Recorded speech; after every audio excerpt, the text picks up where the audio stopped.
In this video, I am going to show you how you can download and install Photoshop on your PC. Log into your Adobe account.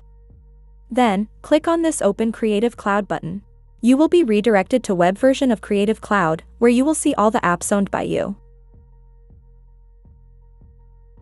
First and foremost, you have to install the Creative Cloud desktop version from here.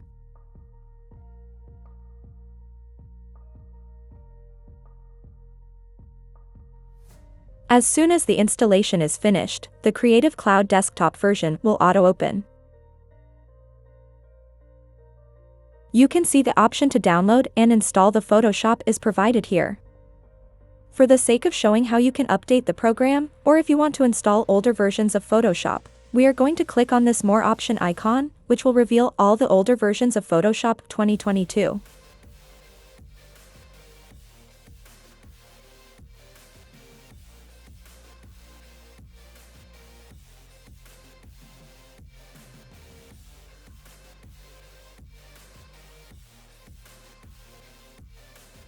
After the installation is done, you can see an option to update the program.